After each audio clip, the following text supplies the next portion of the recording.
Halo saudara-saudara, saya Dana dari Indonesian Art Documentary. Dalam acara On Air seni ini, saya akan mewawancara seorang kurator, salah satu kurator terkenal di Indonesia, Pak Kiki Rizky Jailani. Saya agak lupa. Kiki Wae ada manggil. Jadi ini kebetulan kita ada di ini ya, ada di Orbital Dago. Ini salah satu galeri yang unik, yang menarik lah di Bandung ya, Bandung Utara ini. Kebetulan ada pameran nih. Ini kalau kita ada pameran selalu ada kurator. Nah kan Pak Kiki salah satu kurator juga ya, tapi nggak di sini. Pak Kiki itu di mana? Di Galnas. Kurator di Galnas dan di kampus. Di kampus ada galeri juga. Kampus Galeri di kampus ITB. namanya ya, di ITB. Oh, ya galeri Sumarja ya. Ya, galeri Sumatera. Sumarja di Bandung, dan galeri nasional di Gambir di Jakarta. Ya, saya mau bertanya nih, sebetulnya kurator itu apa? Karena kayaknya nih kalau di publik kurator itu naon gitu ya. Ada kurator sering ngedengar mungkin, tapi apa kurator itu sini gitu? Jadi kurator itu istilah yang populer terutama di tahun 2000-an lah, tahun 2000-an atau sebenarnya akhir 90-an mulai dikenal, tapi tahun 2000 lah populernya dan banyak diperbincangkan khususnya untuk orang-orang seni rupa, jadi seniman. Biasanya istilah kurator itu lebih dekat ke praktek seni rupa.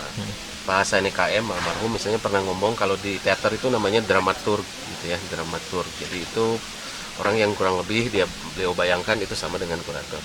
Jadi kurator itu istilah yang mungkin sekarang sudah mulai biasa dikenal, tapi sebelumnya memang cukup mulak gitu ya dibicarakan apa kurator itu. Jadi kalau leluconnya yang sering muncul di lapangan di pengalamannya gitu ya. Jadi kurator itu dari istilah kurasi gitu. Jadi kalau kamu bekerja dengan kurator, kamu dikurasi. Istilahnya dikuras gitu kamu nanti itu. Dikuras. Jadi kamu dikuras gitu oleh kurator. Dinilai. Dikuras. Jadi ya bisa macam-macam konotasi dikuras itu. Bisa karena harus membayar mahal dan lain sebagainya. Tapi itu istilah yang ada di lapangan. Jadi dikuras aja kalau dengan kurator. Jadi memang istilah itu kalau di dalam bahasa Inggrisnya memang ada kalimat yang disebut to curate. Jadi ya memang ada dalam bahasa Inggris itu ada. Tapi istilah itu sebenarnya bukan istilah yang baru.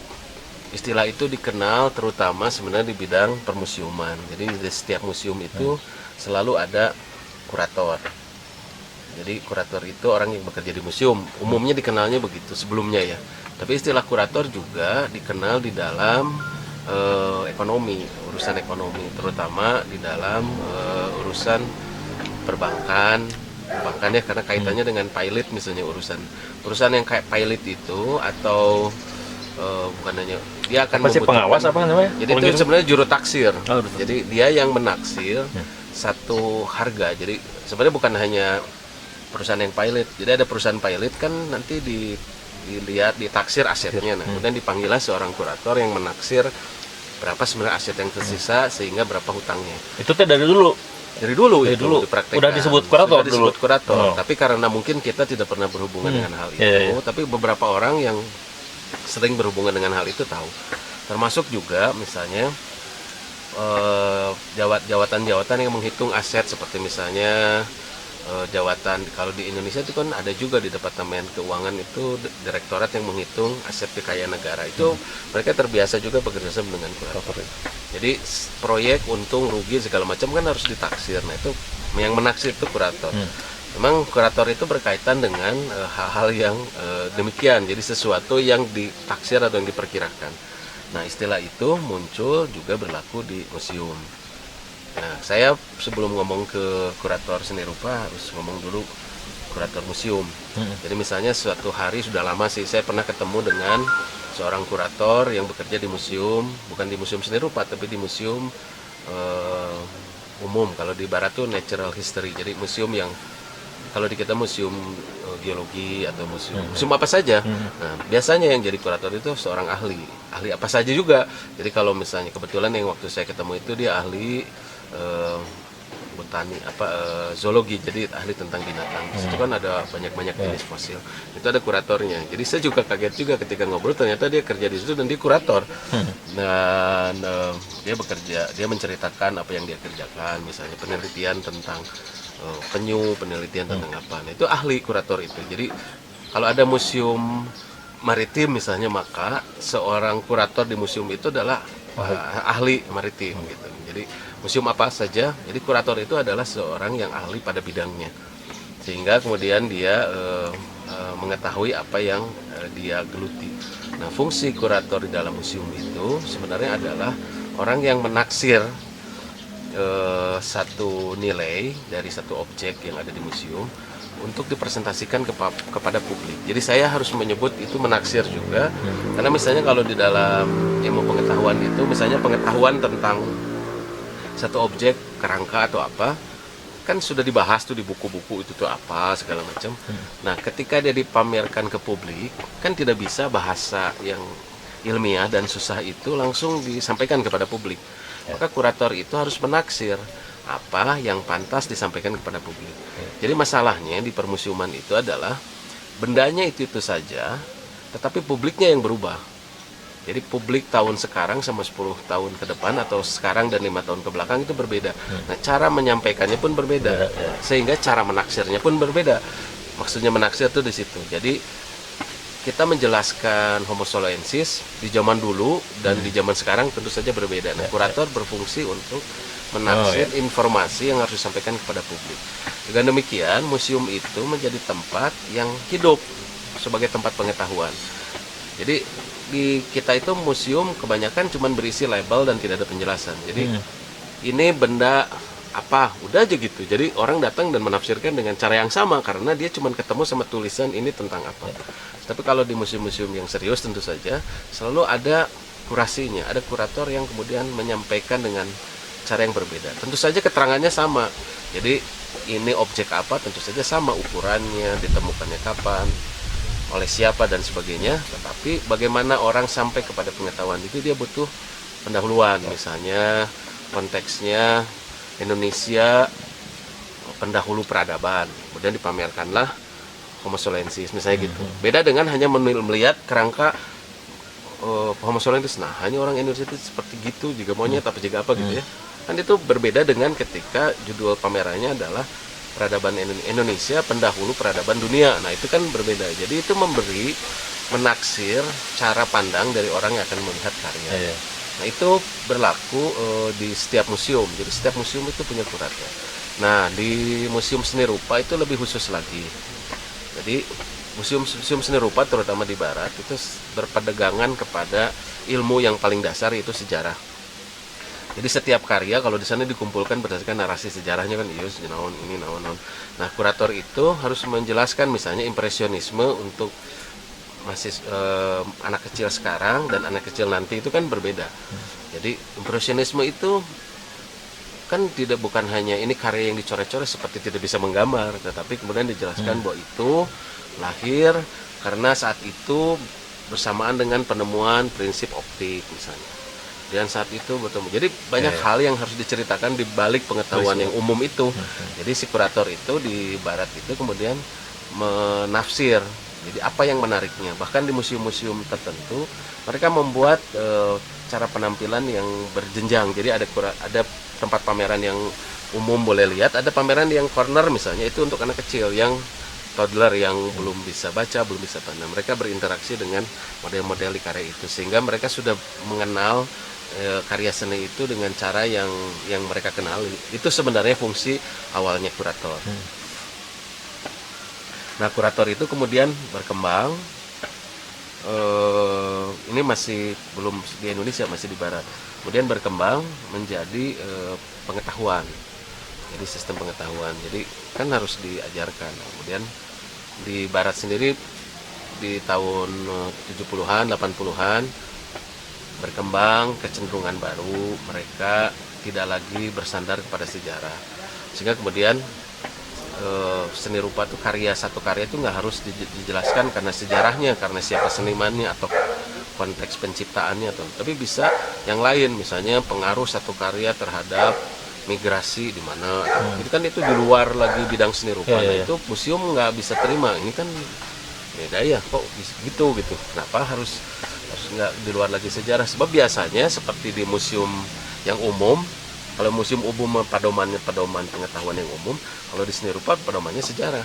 Nah, sesuatu yang dijelaskan di luar sejarah itu yang tidak bisa diterima oleh museum. Kenapa harus begitu? Kan kronologi udah jelas, semua babon pengetahuannya udah jelas tentang seni rupa itu. Kenapa ini kok satu karya dihubungkan dengan pengungsian, satu karya, kan jadi aneh gitu. Nah, muncullah kemudian profesi kurator-kurator yang bekerja di luar museum. Jadi mereka keluar dari museum, mereka membuat pameran sendiri, tapi dengan login. Jadi ini tadinya orang-orang museum, orang-orang sejarah. Mereka buat pameran di luar museum. Nah, tempatnya bisa macam-macam, di galeri, di mana. Nah, orang-orang itulah yang kemudian dikenal sebagai kurator bebas atau kurator independen. Jadi kurator independen itulah yang kemudian memulai membuat tradisi kekuratoran ini dekat dengan tradisi pameran, lebih dekat pameran daripada ke museum. Kalau dulu kurator itu pasti hubungannya dengan museum. Nah, karena kurator independen itulah, maka si kurator itu istilahnya lebih dekat ke pameran daripada ke museum. Karena memang si kurator independen itu keluar dari museum. Itu mulai tahun berapa? Itu kalau di barat sendiri sebenarnya akhir 80-an. Jadi akhir 80-an banyak sejarawan atau orang-orang yang tadinya bekerja di museum kemudian secara independen terpisah, dia buat di luar museum mereka, makanya mereka menyebut sebagai kurator independen. Nah, kurator independen itulah yang membuat banyak pameran-pameran besar yang keluar dari tema-tema sejarah. Jadi misalnya dan akhirnya lucunya tuh di museum juga pamerannya tuh akhirnya. Jadi itu yang disebut bienal-bienal. Jadi bienal-bienal itu banyak di museum, tapi sebenarnya kadang-kadang yang mengerjakan bukan kurator museum, kurator-kurator yang bekerja di luar. Dengan asumsi mereka punya banyak bahan interaksi. Mereka pameran. Jadi tradisi bienal dan trienal terakhir-terakhir ini kemudian banyak didorong oleh pekerjaan para kurator-kurator itu. Nah, di tahun 90-an akhir, pameran itu semakin ramai misalnya. Dan kemudian ada tren juga karena seni rupa berubah ya, seni rupa dunia, untuk memasukkan karya-karya di luar barat. Jadi karya-karya yang dari mana di Asia, di mana, termasuk dari Indonesia. Menyebarlah si kurator-kurator museum, maksudnya kurator-kurator museum atau kurator-kurator dari ini ke seluruh dunia untuk buat event di barat. Di sana memamerkan karya-karya yang baru dengan pendekatan yang baru. Nah, si kurator yang datang ke sini ketemulah sama orang-orang di sini, ngobrol gitu. Oh, kami mah kurator. Oh, gitunya kurator. Oke lah, kalau gitu saya ngebantu. Nah, disitulah kemudian mulai cikal bakal praktek kurator di Indonesia. Itu tahun 2000-an. Nah, itu tahun 2000-an, awal 2000-an. Jadi 90 awal 2000. Awal 2000-an mulai. Jadi kurator seni dari sana untuk event di sana, mereka ke sini, mereka cari yang mereka sebut co-kurator. Diplesetkan dia mau diri kok kurator, nah gitu kan diri jadi kurator. Di sini kan gitu kan banyak pas Kang Dane jadi membuat pameran terus orang bilang kok kurator, kan beda ya. Ini mah kok kurator tuh artinya kurator kedua setelah kurator utama yang datang dari barat. Nah, kurator itu biasanya adalah aset lokal. Nah, biasanya di sini adalah kritikus, pengamat yang sebelumnya tidak terlalu kenal istilah kurator itu. Nah, kemudian mereka mulai berinteraksi, mendapat pengalaman kan, oh gini. Itu proses belajar itu ya. Proses belajar. Nah, kemudian mulai kan bacaan segala macam dikenal, tumbuhlah di awal tahun 2000 itu profesi kurator di Indonesia. Nah, sampai sekarang bahkan istilah kurator di Indonesia itu lebih banyak dibicarakan tanpa membicarakan museum. Karena memang ketika dia datang ke sini memang tujuannya memang mencari seniman, kan si kurator dari sana udah datang ke sini, saya mau buat pameran gini-gini, saya temanya ini, saya cari. Nah, kan sambil belajar tuh, oh berarti cara membuat pameran kayak gini. Mulai. Jadi sebenarnya kurator-kurator yang berkenalan dari disebutnya tuh gerakan seni, internasionalisasi seni bukan hanya di Indonesia ya, sebenarnya itu di seluruh dunia yang di luar barat itu terjadi gerakan internasionalisasi seni. Jadi para senimannya kemudian karyanya diambil, dipamerkan di mana-mana, di Itali, di Australia, di Jepang, di mana, di negara-negara Sebelum maju. itu teh nggak gitu. Sebelum Sebelum itu di dalam begitu? Sebelum itu mah biasanya pameran tuh di dalam aja. Kalau guru saya mah bilang itu teh jadi umumnya, jadi kayak senang-senang sendiri gitu. Jadi buat orang Indonesia buat karya dipamerin, teman-teman yang datang terus jadi saling memuji. Jadi nggak pernah bisa keluar dari Indonesia. Nah, yang disebut pameran internasional dulu kalau bisa pameran misalnya kebanyakan sih di kedutaan di mana. Jadi seniman pergi ke Paris kemana. Walaupun ada catatan, Affandi itu pernah ikut Sao Paulo Biennale tahun 50. Jadi itu nggak ada yang tahu, bayangin tahun 50 Can Aina Naon di sini Affandi itu udah terpilih menjadi seniman dari Indonesia di Sao Paulo Biennale yang udah tua. Nah, makanya karya Affandi itu ada di kedutaan Indonesia di Brazil. Mungkin waktu dia pulang dia tinggalkan karyanya di situ. Jadi tradisi Biennale seperti Venice Biennale, Sao Paulo Biennale kan udah lama. Nah, itu kegiatan yang tadinya dari commerce, dari perdagangan, akhirnya jadi serius gitu. Nah, itu hal lain lah sejarah cerita tentang pameran itu. Tapi di Indonesia itu istilah kurator itu kemudian dikenal karena praktek pameran. Dan sejak saat itu atau karena itulah di Indonesia itu banyak pembicaraan tentang kurator itu lebih dekat kepada peristiwa pameran daripada Seni rupa ya. museum. Pada museumnya. Padahal sebenarnya cara orang memahami museum itu menentukan bagaimana orang memahami kurator sebenarnya. Itu tak sebenarnya Kang Dana awalnya kenapa kurator selalu berkaitan sama Tapi di pameran. museum-museum di Indonesia ada kurator sebelum itu, sebelum Indonesia mereka masuk. ada. Bahkan kalau kita lihat, saya pernah lihat ada panduan dari Direktorat Permusiuman Indonesia, ada itu kurator itu apa, jabatan job date-nya itu ada. Nah, cuman di kita apal merenya museum di Indonesia itu berbeda dengan museum di tempat lain. Ya. Kalau dilihat dari sejarahnya, museum di Indonesia itu pertama dibuat di zaman Belanda kan, yang kemudian kita kenal sebagai Museum Nasional, itu sebenarnya sebagai pusat penelitian kebudayaan Jawa. Jadi studi Javanologi, studi tentang Jawa. Dulu mah orang Belanda kenal meren Jawa nu paling hebat, jadi Jawa ini diteliti. Nah, dari pusat penelitian itu kemudian berkembang jadi yang sekarang disebut Museum Nasional. Nah, jadi permusiuman itu sudah dikenal dari dulu, bahkan dari zaman kolonial. Jadi hanya tidak mengalami transformasi. Nah, di zaman dimimiti kita merdeka sampai sekarang, pengertian museum itu bahkan tidak banyak berubah. Kalau orang disebut dimuseumkan berarti sudah tamat gitu. Karena museum di Indonesia lebih sering dilihat sebagai gudang. Jadi barang-barang kuno atau barang-barang antik disimpan di museum. Jadi itu tempat penyimpanan. Nah, ini persepsi yang berbeda yang tidak terjadi di Barat. Justru kalau di Barat atau di negara-negara maju itu, museum itu dipakai sebagai pusat ilmu pengetahuan. Jadi mereka berpikir bahwa untuk mengetahui masa depan itu mereka harus belajar dari masa lalu. Nah, karena itulah mereka memilih. Jadi sesuatu yang dipilih di museum itu kan pasti sesuatu yang penting, sesuatu yang harus dibuktikan benar tidaknya. Jadi kalau ada kerangka atau objek apa diteliti, ditemukan di mana, ukurannya apa dan sebagainya, itu kudu puguh supaya pengetahuannya jelas. Nah, si pengetahuan yang diajarkan di buku-buku itu, ini ada objeknya dibawa ke satu tempat. Ini kan penjelasannya. Nah, si kurator ini menafsirkan si penjelasan ini ke publik itu supaya publik itu gampang taunya. Kalau enggak mah liar, dan nggak semua orang belajar biologi, nggak semua orang belajar ilmu. Nah, kurator menafsir itu, menaksir atau menafsir itu. Nah, kurator itu fungsi. Nah, kalau di Indonesia karena museum itu tidak berkembang, permusiuman itu, ya tuh ya museum-museum di daerah di mana ya. Bahkan juga tidak terlalu mendapatkan perhatian, jadi ini penting ayat di kita mah, jadi penting ada aja museum, isinya juga nggak pernah bertambah, bendanya juga itu, ditemukannya juga nggak pernah diverifikasi apakah ini penting atau enggak, karena di beberapa tempat pengalaman saya ada objek-objek yang masuk ke museum itu tidak ada keterangannya, atau barang biasa yang mudah ditemukan. Ya bisa saja sih sebenarnya kalau itu memang dianggap penting, atau barang-barang baru yang juga nggak ada keterangannya, sehingga kemudian hubungan antara satu barang dengan yang barang lain itu tidak berhubungan. Jadi intinya mah si museum itu tidak membentuk pengetahuan.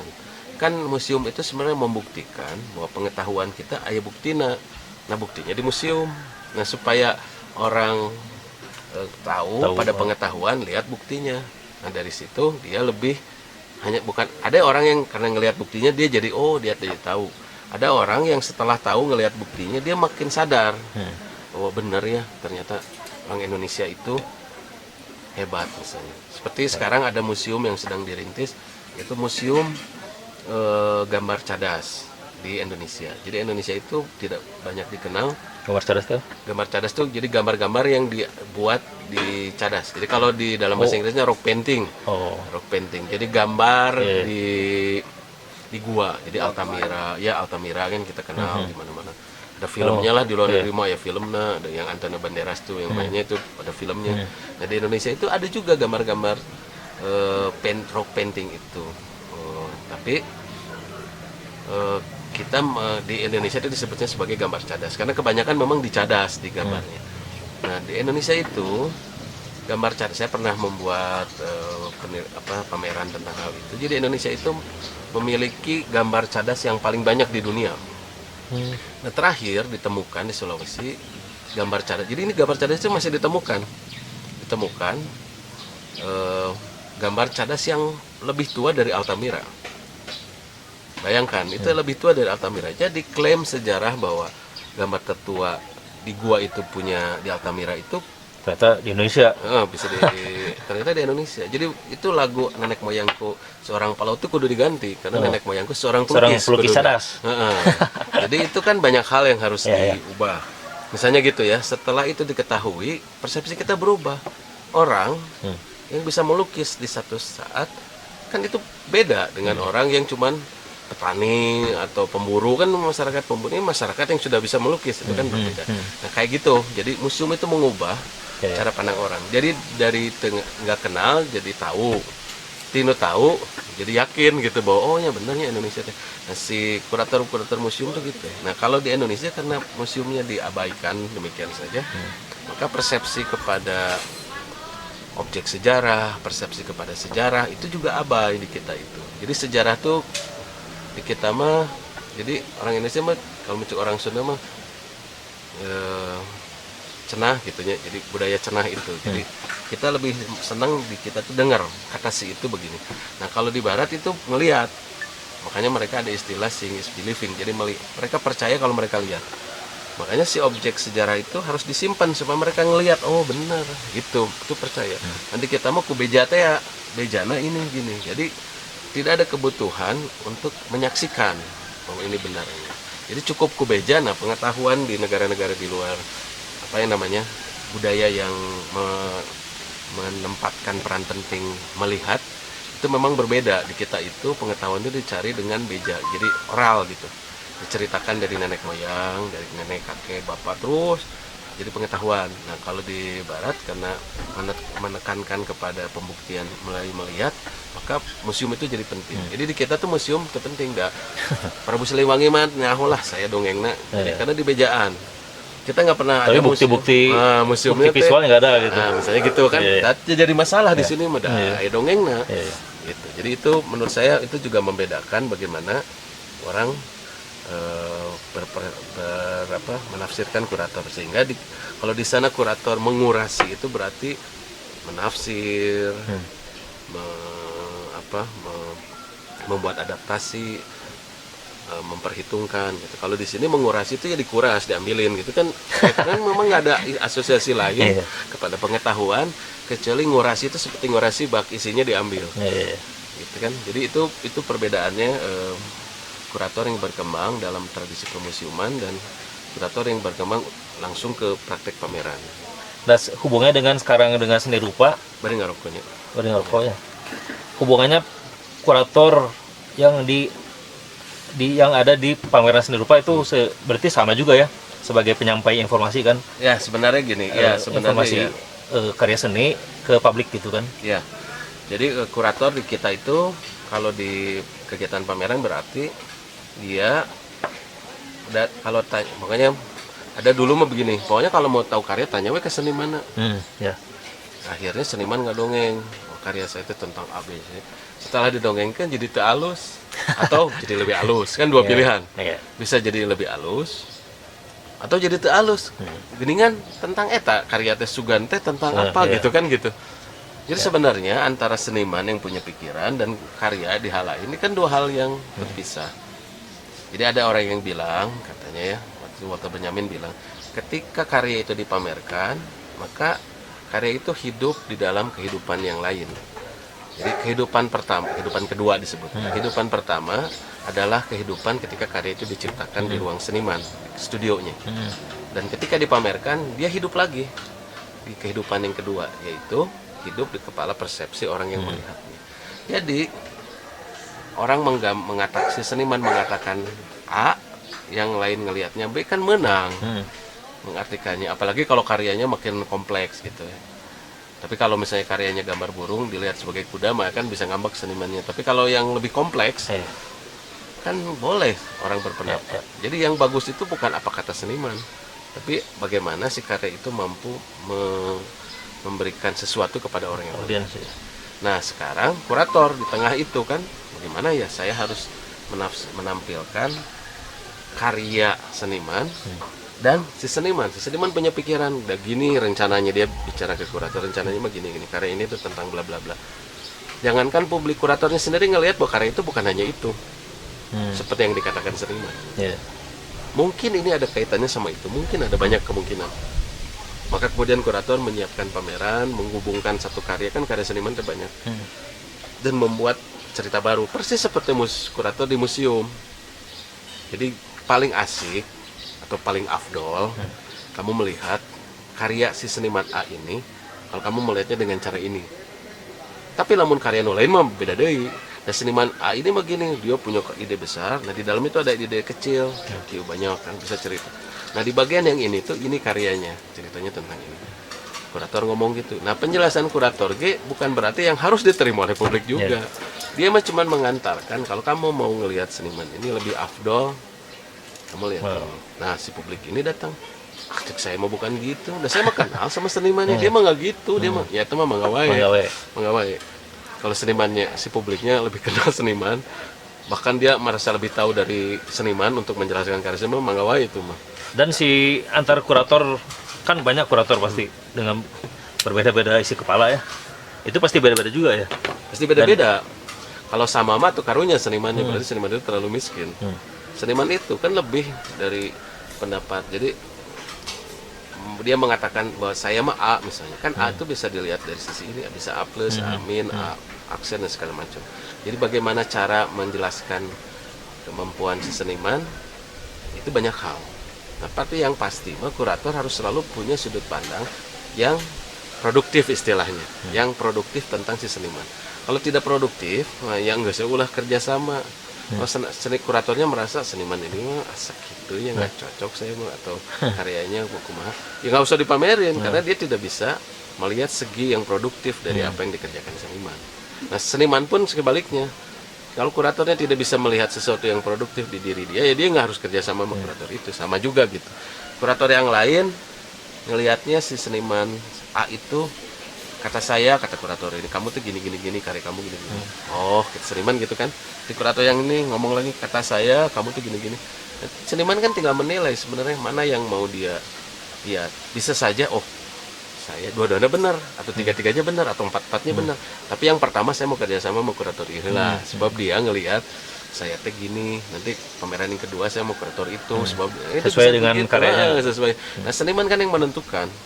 Itu bedanya seniman, kurator seni rupa yang bekerja sama dengan seniman, kurator pameran dengan kurator museum. Kalau museum biasanya senimannya nggak setia, jadi harus diubah ya judulnya, terpantas mungkin. Dan senimannya udah nggak ada, karyanya udah ada di situ. Tapi kalau yang ini bisa gitu sebenarnya. Kurator harus melihat segi itu.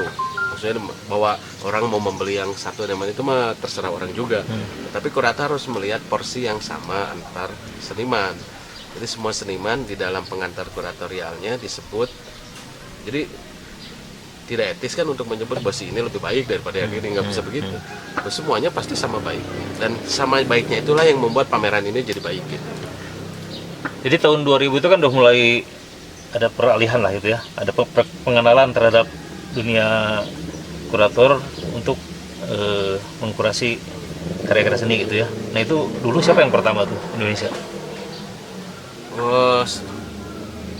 Mungkin apalnya tuh ada nih sih, Agung tuh membuat studi khusus tentang sejarah pameran di Indonesia. Jadi ada Agung Jatnika itu dia buat khusus penelitian tentang sejarah pameran di Indonesia. Jadi sejak kapan pameran itu dibuat di Indonesia itu juga ada. Jadi saya sebenarnya nggak terlalu tahu siapa yang pertama kali mempraktekkan kurator. Tapi sebenarnya praktek kurator itu mulai, kalau kita mau merujuk kepada internasionalisasi di tahun 2000-an itu ya orang-orang kurator-kurator yang sebelumnya berpengalaman berhubungan dengan kurator asing dan kemudian menjadi ko-kurator buat mereka dan menjadi kurator di sini. Ya James Supangkat adalah orang yang kemudian paling sering, dan dia dikenal kemudian sekarang sebagai bapak kurator di Indonesia. Jadi makanya kalau Pak Jim tuh emailnya tuh dulu namanya Sangkur. Email? Iya, namanya Sangkur. Bukan Sangkur bayonet, bukan ya. Padahal Sangkurator maksudnya.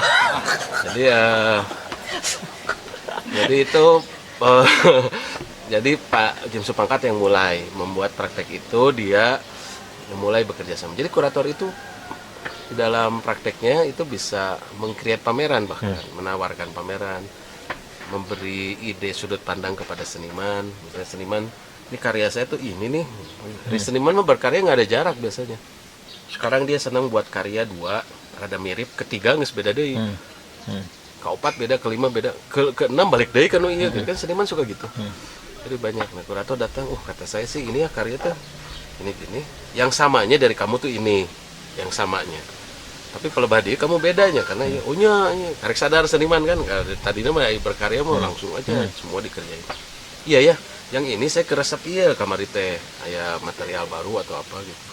Atau karena aya budak atau karena apa, banyak hal lah ya yang membuat karya seniman itu satu masa dia berubah. Nanti di masa yang lain dia bosan balik deui. Misalnya kan begitu. Nah, kurator gimana kalau yang pameran ini kita yang ininya aja. Jadi lebih bisa jadi juga sebagai manajer atau gimana tuh? Sekarang dia mengatur itu kan? Dia bisa berarti manajer dalam pengertian umum ya, bukan manajer yang bekerja untuk seniman, tapi memanage pameran, si pikiran si seniman itu atau karya seniman itu untuk dipamerkan. Karena kalau tidak diatur, orang dia bingung, gitu karya sih ya, tapi nah iya kan jadi bingungnya. Padahal kan boleh seniman itu membuat karya yang tidak sama, ya boleh aja. Yang penting pasti di perbedaan karya itu ada yang samanya. Cuman kadang-kadang karena seniman itu bekerja secara intens, dia nggak terlalu perhatikan itu. Pokoknya darwanya dia mah karya. Itu kurator akan bekerja sama dengan seniman.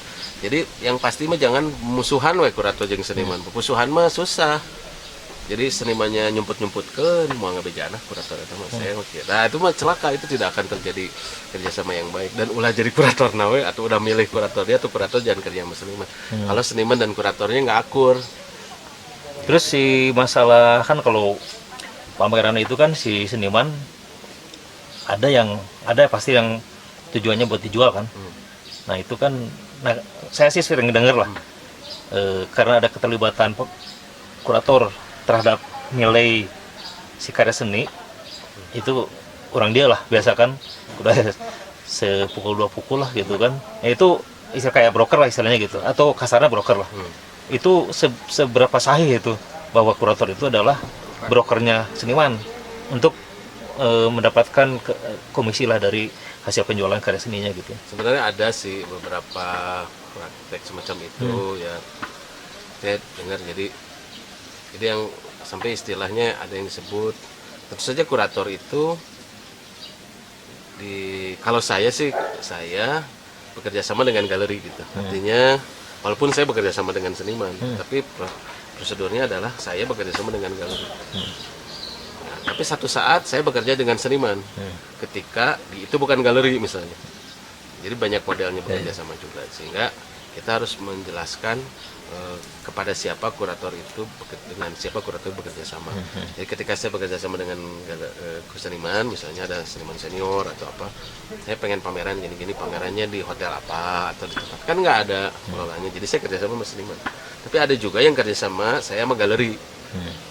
Jadi idenya bisa dari saya mengobrol dengan galeri bahwa saya menemukan seniman ini bagus gini-gini kalau dipamerkan, terus ngobrol sama galerinya ngeliat seniman bagus dipamerin, tetap kontrak saya dengan galeri. Tapi bisa juga dari galeri yang datang ke saya terus Mas atau Kang ini ada seniman gini saya pengen. Dan saya lihat seniman, oh iya saya kenal saya gini. Atau saya nggak kenal, tapi dilihat saya bagus saya mau. Tapi bisa juga saya enggak gitu. Ada juga yang gitu saya ngelihat karyanya terus saya enggak gitu, saya nggak mau, jadi nggak ada kerjasama, jadi nggak jadi pamerannya, bisa gitu kan kode etik ya. Jadi saya kalau bekerja dengan galeri, saya bekerja dengan seniman dengan seniman. Iya. Saya tidak pernah bekerja dengan galeri, bekerja juga dengan seniman. Jadi Walaupun ada yang gitu ya, dalam prakteknya tentu saja ada. Jadi dengan galeri dibayar ke seniman, saya minta komisi. Kadang-kadang kan ya, karena kalau di kita kan ya karena merasa berjasa gitu kan, ya gitu kadedeh kan, maksudnya. Kadedeh Kalau gitu. kadedeh mah itu hal lain, sebab itu di luar kontrak dengan karena dari inisiatif jadi seniman.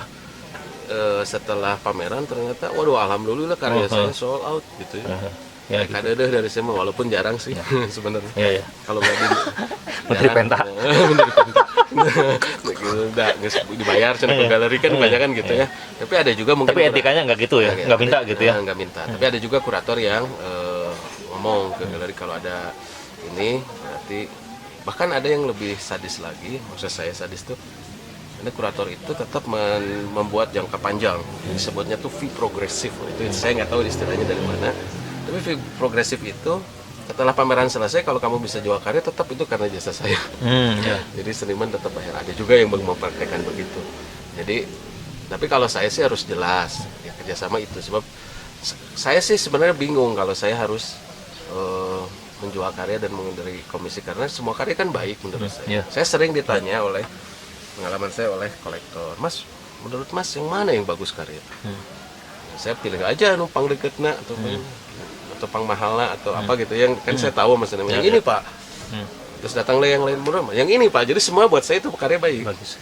Jadi buat saya karya laku semua ya nggak apa-apa. Jadi tidak ada intensi ketika saya sebut yang ini itu berarti yang ini lebih baik dari yang itu. Sebenarnya ya karena saya lihat yang paling dekat yang itu. Nanti ada lagi nanya yang bagus yang mana? Yang ini. Nanti ada lagi yang itu. Jadi semuanya semua sama baik. Jadi buat saya hubungan saya dengan seniman, karena saya tidak meminta bagian dari seniman, buat saya nggak ada kebebasan untuk saya untuk mengatakan bahwa karya yang ini sama baiknya dengan yang itu. Satu seniman sih nggak apa-apa. 2-3 seniman itu kan problem. Ketika saya harus menyebut karya si seniman A yang harus laku ketimbang yang B. Atau lebih problem lagi kalau kolektor yang mau beli karya si A, saya sebut yang baik si B, kan itu problem. Itu kan jadi masalah gitu. Jadi saya selalu membebaskan diri untuk tidak terlibat pada hal itu. Jadi saya harus berada di atas bahwa semua karya yang dipamerkan itu ya tentu sama baiknya, karena saya membuat pameran itu jadi lebih baik. Kalau mengenai menentukan harga sebuah karya itu ada keterlibatan kurator juga atau enggak? Kadang-kadang seniman suka nanya, karena saya nggak tahu itu apa seniman itu tahu, tapi saya yakin bukan sih tahu, karena kurator itu appraisal ya seperti di jurusan lain atau enggak gitu, saya nggak tahu. Tapi sebenarnya appraisal itu di balai lelang ada ahlinya yang membuat penilaian pada karya seni. Dia under value apa over value, dia ada. Ya mungkin disebutnya kurator juga, tapi dia nggak buat pameran, tapi ya juru taksir aja. Juru ngecek juga ada yang disebut checker di Indonesia itu. Jadi checker itu adalah mengecek apakah ini asli apa enggak gitu. Jadi di balai lelang tuh ada juga. Itu mah dongeng nilainya balai lelang. Cuman kurator, saya dalam pengalaman saya seniman suka konsultasi gimana ya Mas ini harganya apa gitu. Jadi sebenarnya saya tidak akan lebih tahu dari seniman sebenarnya. Biasanya harga itu kan ditetapkan oleh jual, yaitu galeri atau manajer atau apa, kan dia yang jual. Saya tentukan A juga, kalau yang nggak bisa dijual mah percuma kan. Nah, saya biasanya bekerja dengan seniman menggunakan cara bagaimana saya membahas karya biasanya. Jadi karya yang ini kan diciptakan begini, yang begini, saya akan tanya ini kenapa. Nah, harga pun saya akan mengatakan begitu. Ketika tahun ini kamu ngasih harga segini, tahun segini kan gitu kan. Jadi saya kembali dengan cara bagaimana seniman berpikir, bagaimana seniman menetapkan harga. Nah, galeri punya cara sendiri ketika menetapkan harga. Mereka punya standar, seniman yang baru, seniman yang ini, seniman yang senior.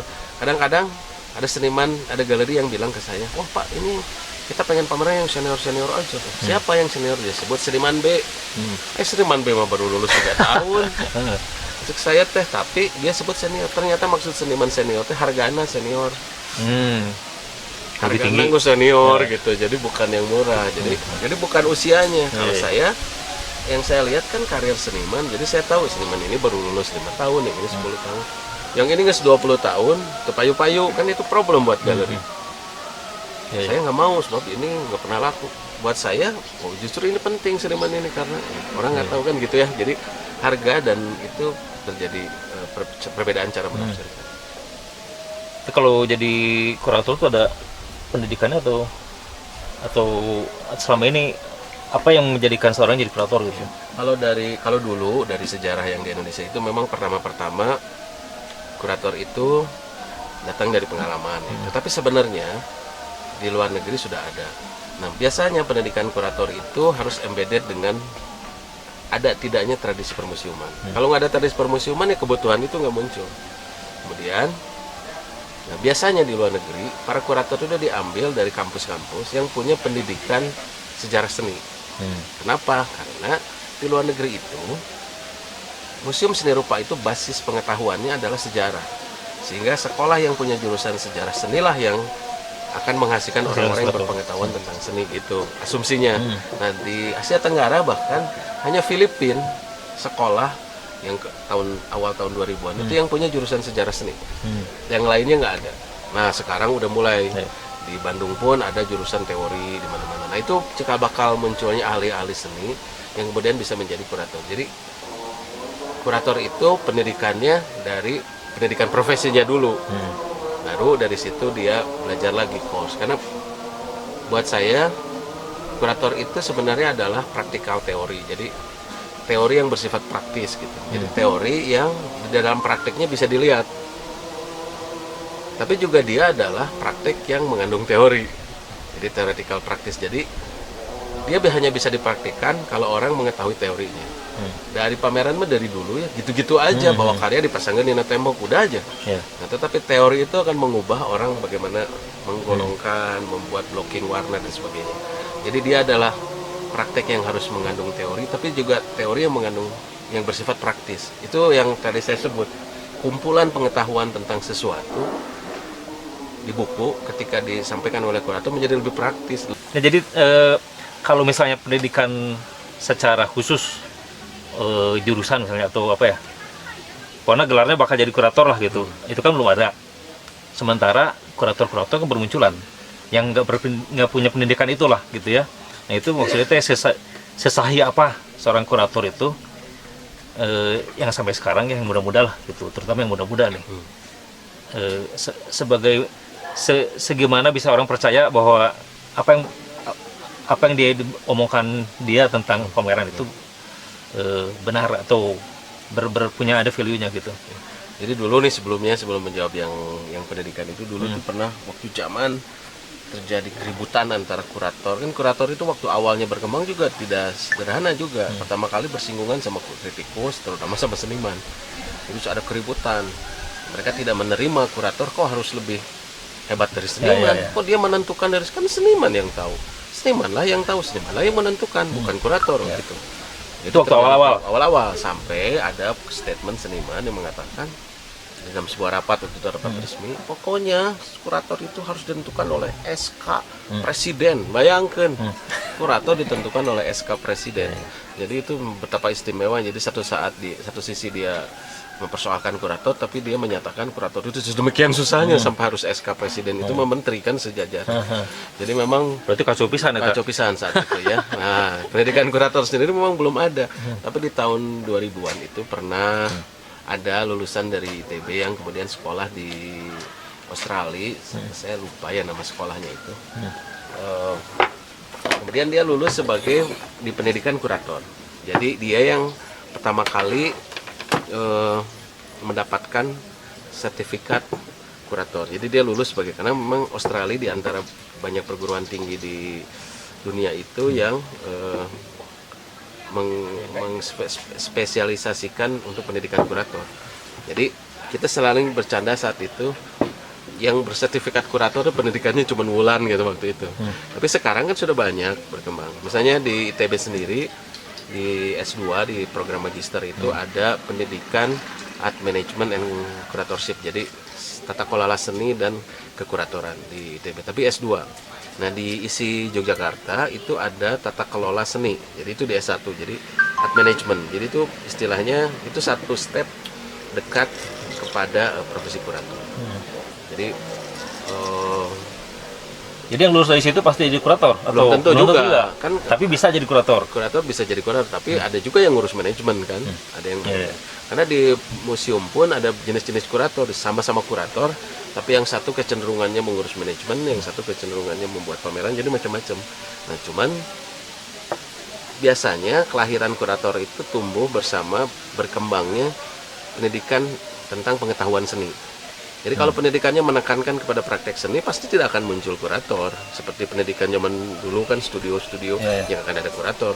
Cuman ada lompatan aja waktu itu karena ada kurator independen dari event internasional. Tapi sekarang tuh kan ada jurusan-jurusan yang khusus pada kajian seni. Kalau di ITB itu disebutnya kajian seni. Nah, orang-orang yang belajar di situ itu memang hanya membuat kajian. Nah, jadi dia punya bobot load pengetahuan tentang seni yang lebih banyak daripada praktek seni. Nah, biasanya orang-orang itulah yang kemudian menjadi kurator. Kalau di barat, kalau secara tradisional itu disebut jurusan sejarah seni. Nah, di Indonesia itu memang rada masih menjadi problem ketika membuat jurusan sejarah seni. Sekarang lagi dirintis kan di Jogja, di Bandung, pendidikan sejarah seni. Tapi problemnya sejarah seni di kita itu masih belum punya platform. Jadi kita kan nggak ada impresionisme, nggak ada banyak kanon yang biasanya ditulis di dalam sejarah seni. Di kita tuh nggak ada impresionisme, post impresionisme, romantisisme dan segala macam, kan nggak ada di Indonesia. Jadi untuk membuat jurusan sejarah seni itu kanonnya masih harus dibuat. Jadi jurusan pendidikan art history itu atau sejarah seni itu masih problem. Tetapi pendidikan tentang pengetahuan seni, karena seni itu kan terbagi dua, satu dia bersifat praktis yang disebut art making, dan satu lagi yang bersifat teoritis yang disebut pengetahuan seni, jadi knowledge gitu. Nah, yang belajar di bagian pengetahuan seni itu yang biasanya menjadi kurator karena dia berpraktek. Nah, dia kan lebih banyak mengeksersis sejarah. Jadi kurator itu sudah pasti harus tahu sejarah, maksudnya sejarah seni, karena seni dimanapun menjadi masuk akal ketika dibicarakan di dalam bingkai sejarah. Tanpa itu, walaupun di dalam banyak pameran tidak harus disebut-sebut ini tuh sejarahnya bergantung pada sini, tetapi persepsi tentang sejarah itu penting. Itu sama juga dengan persepsi seorang kurator pada pentingnya museum gitu. Sama. Jadi kalau konteks sejarahnya dibuang, kan bisa saja ya ada orang mau buat pameran, dia buat pengantar, dia milih seniman, dia merasa dia sudah jadi kurator. Tapi karena dia nggak terlibat di dalam bagaimana sejarah seni rupa itu tumbuh, ya dia menulis seolah-olah karya itu tidak pernah maksudnya karya semacam itu tidak pernah ada. Jadi benar-benar si seniman itu buat pertama. Kan nggak mungkin lah ada karya yang dibuat untuk pertama kalinya oleh seorang seniman. Seniman itu pasti meneruskan tradisi berkarya yang sudah dibuat oleh seniman sebelumnya, tetapi dengan kadar atau penciptaan yang berbeda-beda. Makanya pengetahuan sejarah itu penting. Gitu. Jadi seseorang yang menjadi kurator sudah pasti dia harus punya pengetahuan sejarah. Kemudian dia harus punya pengetahuan kritik seni maksudnya. Jadi itu juga istilah yang rumit di kita itu. Kenapa kritikus tidak berkembang? Dasok di pusuhan wae kritikus itu. Kalau ngeritiknya jelek di pusuhan. Atau sebaliknya ada kritikus yang menganggap dia yang menentukan segala hal, yang enggak juga kan. Seperti kita bahas. Seniman, pandangan seniman satu hal, karya adalah hal yang lain. Kritikus itu berkaitan dengan relasi pandangan seniman terhadap karyanya. Apakah yang dikatakan seniman tercermin nggak di dalam karyanya? Secara objektif saya menganggap enggak atau baik kan gitu kan, kritikus itu. Nah, profesi kritikus itu di sini juga tidak berkembang. Tetapi yang disebut tradisi kritik seni atau pengetahuan kritik seni itu ada pengetahuan.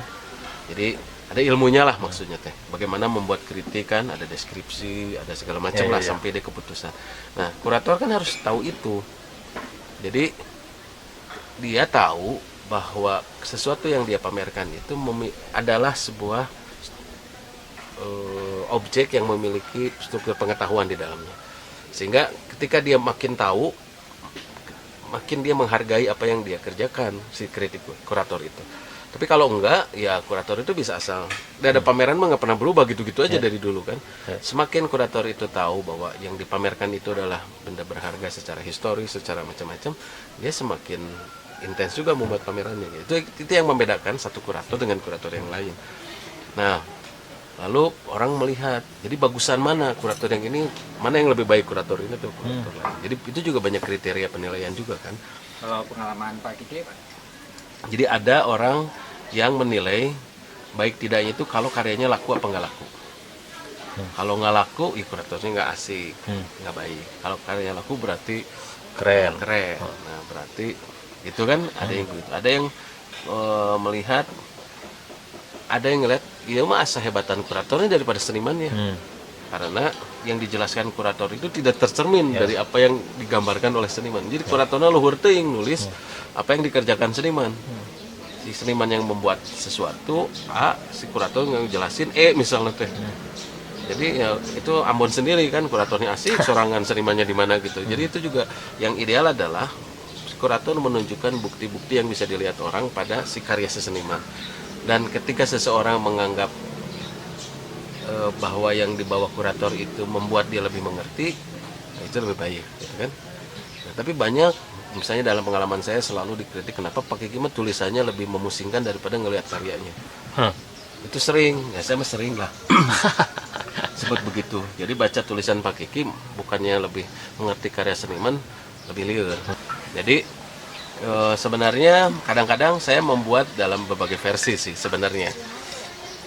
Cuman ya saya nggak pernah ngomong, tapi yang penting buat saya adalah ketika saya bekerja sama dengan seniman, ketika saya membicarakan karya seorang seniman dengan yang membuatnya dengan seniman, saya harus membicara sehingga itu sama-sama dipahami oleh seniman. Jadi senimannya ngomong A, terus saya menilai ini B, terus saya memaksakan ini B gitu. Nah saya nggak bisa memilih begitu, karena senimannya nggak sepugu A, saya bilang enggak ini B. Saya akan bilang bahwa menurut dia A, maka sebenarnya A itu memiliki hubungan dengan ini. Jadi diterima, penjelasan saya diterima oleh seniman, itu hal yang penting. Bahwa kemudian saya menuliskannya dengan cara tidak seperti saya ngomong ke seniman, itu hal lain. Nah itu pilihan, saya selalu membuat pilihan itu. Ini sih pengalaman, mungkin tidak semua kurator seperti saya, tapi saya selalu memilih itu. Jadi kenapa tulisan Pak Kiki kok lebih sulit daripada karyanya. Senimannya mungkin nggak ngomong juga, kalau ngomong sama saya mah nggak gitu. Ngomong dengan saya, Pak Kiki bilang karya saya A, kenapa waktu ditulis kok nggak gitu. Ya, saya selalu menulis lebih dari apa yang saya bicarakan dengan seniman.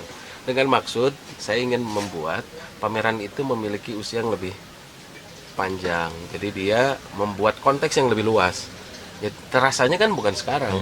Terasanya kan nanti, ketika sudah beberapa tahun, bahwa karya itu saya nggak bisa mengklaim bahwa karya itu tidak seperti A saja, tapi juga dia mengandung hubungan dengan yang lain. Itu yang selalu mungkin orang menafsirkannya seolah-olah tulisan saya lebih susah daripada apa yang diomongkan. Kalau ngomong sama seniman cuma nggak gitu, aslinya biasa aja. Tapi kenapa Pak Kiki nulisnya lebih rumit? Karena saya berpikir kalau kamu mau dengar seperti yang dikatakan seniman, kan bisa tanya pada seniman. Yang penting buat saya mengafirmasikan kepada seniman bahwa relasi karya dia itu kepada hal lain yang lebih luas. Ketika saya tulis, seniman tentu tahu bahwa yang saya tulis itu berkaitan dengan dia. Ya jangan sampai yang seniman merasa kamu menulis sesuatu yang nggak saya pahami, itu kan juga problem. Bahwa orang lain melihatnya, kok saya baca tulisan kuratornya begini, tapi kalau banyak dari senimannya kok begitu, kan beda. Ya itu mah nggak apa-apa kan. Itu kan dua hal yang bisa dihubungkan sebenarnya. Kalau dia tidak bisa menghubungkan, ya nanti mungkin dia bisa dihubungkan. Karena yang lihat karya seniman itu bukan hanya orang ini. Yang lihat karya itu adalah sejarawan, peneliti, jauh yang bisa ngelihat lebih panjang. Jadi maksud saya ketika saya mengaitkan ini dengan hal yang lebih besar, supaya karya seniman ini memang memiliki konteks yang lebih jauh gitu. Sampai sekarang ada berapa orang kurator di Indonesia yang terdata tuh? Awalnya Pak. Kalau sebenarnya awalnya seperti yang tadi saya bilang, perkuratoran itu kan dimulai. Jadi yang pertama adalah pameran itu dimulai lebih dulu dari perkuratoran. Istilahnya kalau dikatakan oleh Agung Sujatmiko adalah kekuratoran. Jadi kuratorship dalam bahasa Inggrisnya, tetapi dalam bahasa Indonesianya kekuratoran. Nah di dalam kekuratoran itu prakteknya yang disebut praktek kuratorial itu muncul belakangan sebelum pameran. Jadi pameran itu di luar negeri juga udah gitu, sama. Dan majang karya mah lebih dulu daripada menganalisis bagaimana memajang karya. Nah di Indonesia itu pameran lebih dulu, tapi kapan praktik kekuratoran itu dimulai? Nah itu yang diteliti oleh Agung Sujatmika kan dengan penelitian sejarah pameran. Nah, tetapi kalau mengaitkan kepada pengalaman bagaimana kurator itu tumbuh, itu berkaitan dengan pengalaman internasionalisasi. Jadi ketika kurator independen datang ke Indonesia, karena untuk event-event internasional, kerjasama dengan kurator. Waktu itu kan kritikus atau itu ya. Saya yakin ketika kurator-kurator asing itu datang ke Indonesia, tentu saja bukan mendatangi Jim Supangkat saja, dia mendatangi kurator kritikus yang lain juga, mungkin Pak Sudarmaji, mungkin Pak Kusnadi, mungkin siapa Agus Darmawan gitu kan, ada kritikus di Indonesia ya, walaupun nggak banyak tapi ada lah. Itu yang didatangin kurator, tetapi kemudian mereka ngobrol dan mereka memilih mana yang mereka anggap paling pas bekerja sama. Kebetulan yang dipilih Pak Jim. Nah, Pak Jim Supangkat itulah yang kemudian mulai bekerja sama dengan para independen kurator itu membuat event-event internasional. Sehingga kemudian pengertian independen kurator itu muncul dalam benak.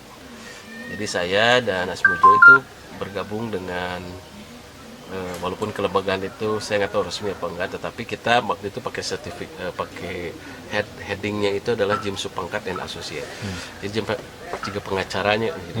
Non associate gitu. Jadi juga sama Jim Supangkat and Associate, independent curator. Jadi kami mengerjakan beberapa pekerjaan termasuk juga ya dengan Asmujo. Kadang-kadang saya Asmujo Pak Jim, kadang-kadang Pak Jim dengan Pak Asmujo atau saya dengan Pak Jim. Jadi tapi saat itu kita bergiat membuat profesi itu.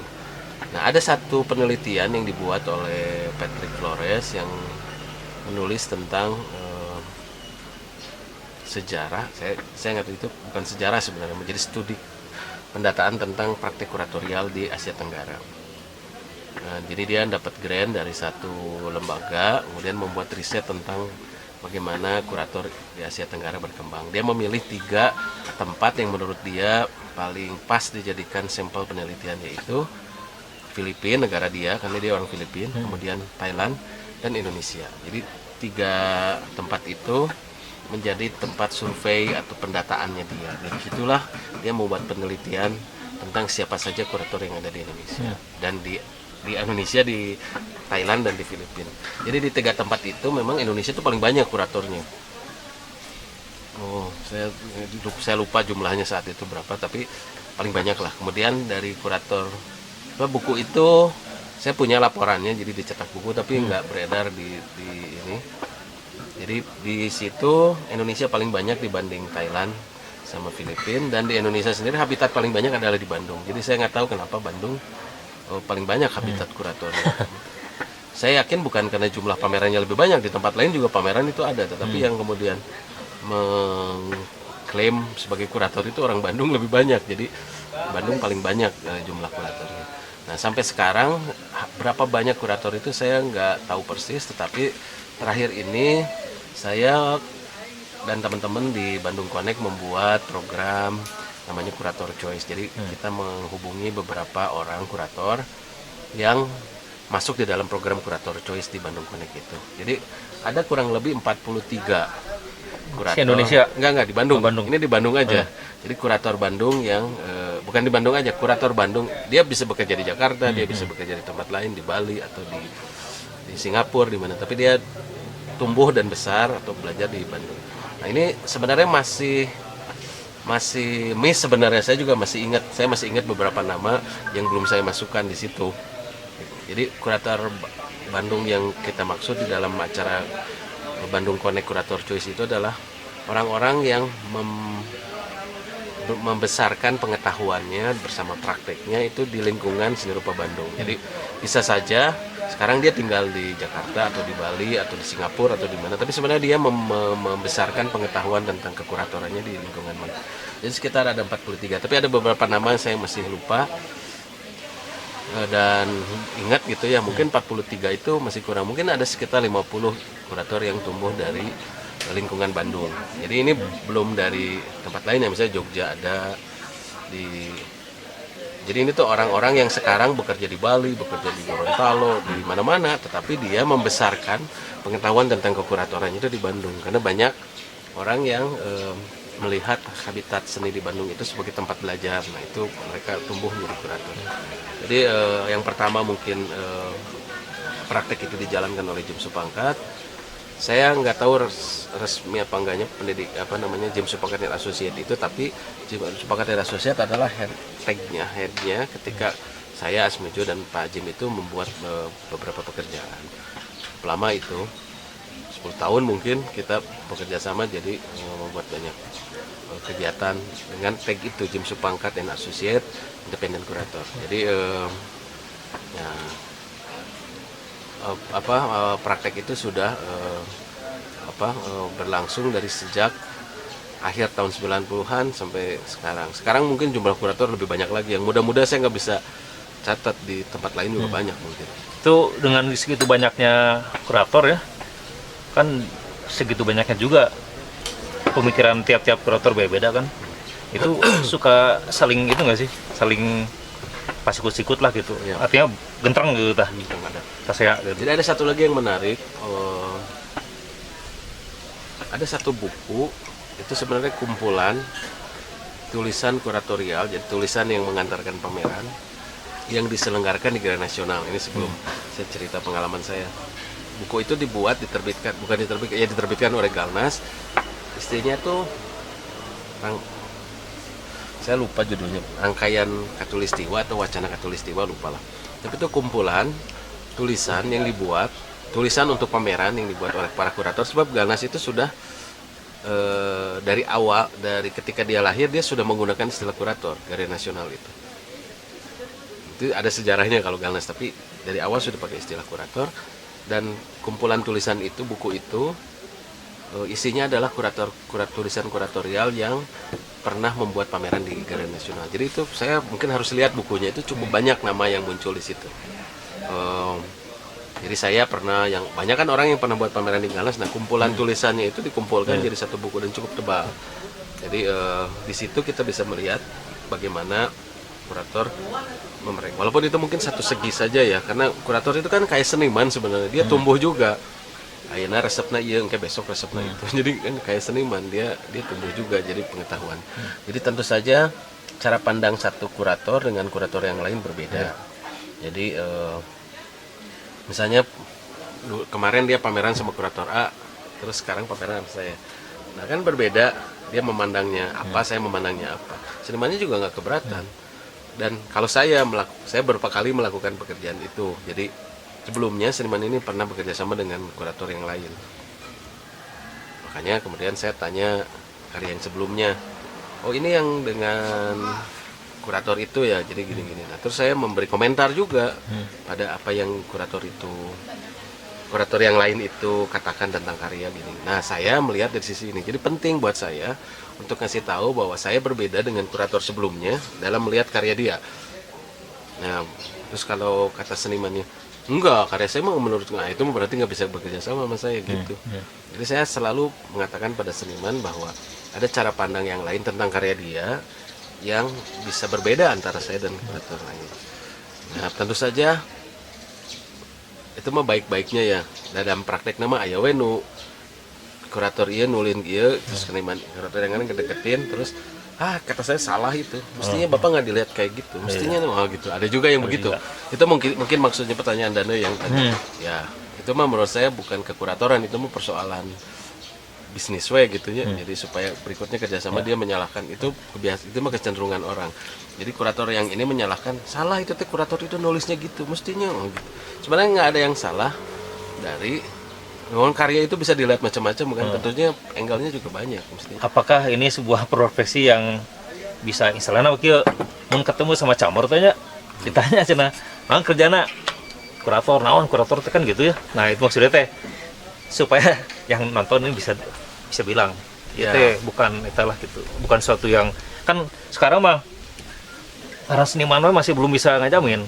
Kurator non deui gitu, tak kayak gitu lah. Ya, itu memang banyak versi ya. Cuman dulu kalau camer itu ya, kalau ngelihat naon seniman gitu. Nggak ada harapan. Atau pelukis nggak ada harapan.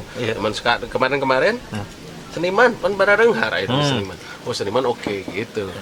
Nah, itu kurator. Nah, sekarang kurator. Naon cenah gitu. Sebelumnya saya punya pengalaman juga sih, ini rada pribadinya pengalamannya. Jadi satu hari saya pergi dengan Pak Tubagus Andre. Waktu itu Pak Tubagus Andre itu adalah kepala Galeria Nasional kita. sedang membuat kunjungan untuk melihat salah satu museum di Polandia waktu itu. Jadi kita mau bertemu dengan ada orang dia ada museum di Polandia, terus kita membuat kunjungan ke sana. Jadi mau mengunjungi museumnya dia gitulah.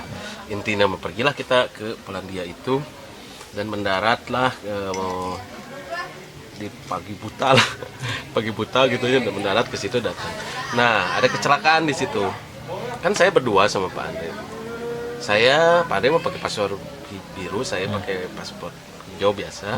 Nah, Pak Andre itu karena saking saya nggak tahu mungkin karena rusak si HP karena mungkin sering dipakai jadi agak lecek lah gitu. Nah, terus dia mengganti covernya, jadi dia ngeprint ditumpukkan supaya si birunya tuh nggak lecek apa gitu. Kan dibungkus gitu kan, pameran di situ. Saya masuk imigrasi, masuk lolos. Gini ditanyakan seperti biasa mau ngapain ya, saya jawab saya kesini mau ngeliat museum. Oke, lolos. Tungguin, kenapa Pak Andri? Untung saya belum langsung keluar, saya masih di depan tempat imigrasi itu. Karena saya nunggu Pak Andri. Kenapa Pak Andri nggak keluar, lama banget. Terus Pak Andrinya juga pertama nunggu aja gini kan, disuruh kamu tunggu. Terus lama sampai sepi itu airport itu, tinggal duaan. Terus akhirnya ngobrol-ngobrol, terus saya deketin, kenapa ngobrol-ngobrol. Jadi dia mencurigai ini paspor palsu pasti. Enggak katanya, ini paspornya rusak. Jadi maksud Pak Andre masuk baik dia lah untuk supaya nggak kelihatan. Ya tapi ini mencurigakan, duduk rame gitu. Terus ini paspor biru kata Pak Andre, ini paspor negara gini-gini gitu. Tapi ngerti ada orang Thailand, ada orang migrasi mah udah punya kekuasaan penuh, dia tetap nggak ngerti. Pokoknya nggak bisa ini, bingung. Terus saya ikut ngejelasin juga gini. Terus kamu mau kemana gitu? Saya cerita saya mau pergi ke museum gini. Kamu apa? Saya kurator. Ini direktur, saya bilang gitu. Makan bukan kepala kan, ini direktur. Saya kurator. Kurator, museum gini. Oke, masuk. Masuklah itu. Dan nggak ada masalah dengan itu. Jadi ternyata di sana apresiasi kepada kurator itu langsung ketika diketahui. Jadi kurator itu penting. Jadi padahal saya bilang saya kurator, ini direktur kan, ini lebih tinggi sebenarnya. Masalah dengan lu itu adalah direktur gua gitu, tapi tetap aja karena dia ini kurator dan masuk museum masuk.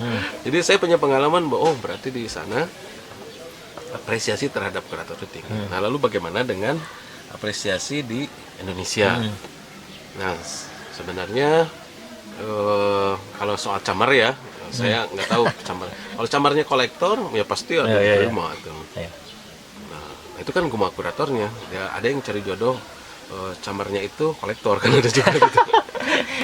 Jadi ada yang gitu, ada yang enggak kan, cinta mah gimana datangnya ya, ada yang enggak. Nah itu bergantung, mungkin ada camar itu ngeliat kurator, oh ini tukang pajak pasti ya gitu kan, yang tadi teh ya tukang jurung itu perpajakan kamu kan, bisa begitu. Tapi ada juga yang naon gitu. Pengalaman saya misalnya, saya sudah kekuratoran mungkin berapa tahun ya, dari tahun 8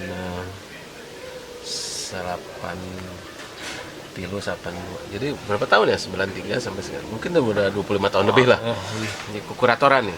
Saya nggak pernah punya jenjang karir. Nah, artinya kurator itu bukan profesi yang ada jenjang karirnya kan. Jadi ini pentingnya satu profesi itu dilindungi oleh kelembagaan atau asosiasi lah sebetulnya.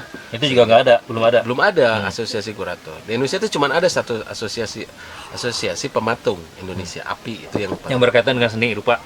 Yang lainnya belum banyak. Tapi kalau asosiasi arsitek, asosiasi pemusik itu banyak. Tapi kalau asosiasi yang seni rupa itu nggak banyak, kecuali API. Itu API udah tahun berapa dibuat. Jadi belum. Jadi kalau disebut ini sebagai profesi kan juga harus ada jenjang. Ya. Jadi jenjang itu menentukan seorang kurator bekerja lebih lama daripada. Nah, itu belum ada sertifikasi istilahnya ya. Belum ada sertifikasi, sehingga disebut ini jenjang dan sebagainya. Sebelumnya kalau ada proyek gitu ya, kemudian Bapak di-hire sebagai kurator, kan mereka juga bingung bagaimana membayar Bapak. Standarnya apa? Pegawai negeri dia pakai standar Bappenas kan, dia lihat berapa jam pengalaman jam kerja. Jadi dia lihat begitu. Jadi saya punya pengalaman, saya pernah disamakan dengan ahli topologi misalnya seorang geodesi, jadi seorang ahli geodesi yang membuat topologi kalau misalnya ini dipotong ini gitu. Jadi ini kan ahli, jadi sama dengan itu. Saya pernah dianggap sebagai, ya jadi beda-beda bagaimana orang menafsirkan. Kalau di kantor-kantor pemerintah itu mereka harus menentukan standar. Ya. Jadi sekarang itu sudah mulai orang yang dibayar oleh pemerintah harus menunjukkan sertifikasinya. Sertifikasi, ya. Jadi berapa sertifikasi? Saya sih ada sertifikatnya, tapi maksudnya saya pernah dapat sertifikat karena saya ikut pelatihan kurator misalnya. Jadi ada kemudian ada sertifikat yang lain itu penjelasannya, terus dilihat track recordnya sejak kapan pameran dan sebagainya, itu ditentukan berapa harganya. Jadi kurator itu seperti orang yang mengatur standar lah, kurang lebih begitu. Sebenarnya itu berkaitan sama pameran. Pameran kan dibuat standarnya oleh kurator. Nah, tapi kalau museum kan beda. Standar yang dipakai kurator adalah bagaimana meningkatkan pengetahuan publik, pengetahuan museum dan sebagainya. Jadi standar itu di luar si kurator sendiri. Nah, tapi kurator independen karena berkaitan sama pameran, si kurator ini menentukan standar pameran. Nah, ini yang dipakai di Indonesia. Jadi ada mau KB, restoran atau apa kudu aya kurator. Jadi istilah kurator itu saking populernya dipakai di mana-mana. Jadi pameran misalnya ada expo hijab fest misalnya. Tapi kita ini loh, kita kurasi itu makanannya. Dulu itu hebat. Iya. Jadi makanannya dikurasi. Benar, Jadi benar. makanan itu dipilih siapa yang boleh di situ, siapa yang enggak. Jadi itu sudah mulai, artinya profesi kekurator atau praktek kekuratoran itu sudah merambah kemana-mana sebenarnya. Jadi menyeleksi konten kan, memilih-milih kan, yang bagus mah banyak ya, tetapi yang paling tepat untuk event ini yang mana gitu. Ya. Kalau soal itu ya, subjektivitas dan objektivitas kurator dalam menilai sebuah karya itu ada nggak yang selain kalau menilai itu bukan cuma karya seninya gitu, atau mungkin gini lah, saya mah batur orang gitunya, kurang ya haluskan lah gitu, atau misalnya saya mah numayar kurang, nah, kayak gitulah. Ada nggak pengaruh-pengaruh itu tuh dalam prakteknya gitu ya? Ya pasti ada itu Ada. mah pengaruh ya. Kurator mah pasti terpengaruh oleh siapa yang bayar, siapa yang misalnya kalau saya bekerja sama galeri kan pasti saya akan membuat yang paling Mengadakan apa yang paling optimal dari apa yang bisa saya ketahui dari si seniman yang karya dipamerkan, karya yang dipamerkan. Pasti itu kan yang terbaik, yang optimal yang bisa dipahami oleh saya. Jadi saya nggak bisa, tapi saya kan nggak bisa ngedorong sesuatu yang senimannya sendiri nggak setuju gitu. Jadi senimannya kata senimannya B, saya mau nyebut konteksnya sampai G misalnya kan jauh teuing, senimannya asal lieur mas data teu jauh teuing. Itu mah ya nggak mungkin saya bisa nyatakan. Saya bisa nyatakan sejauh apa yang bisa seniman konfirmasi.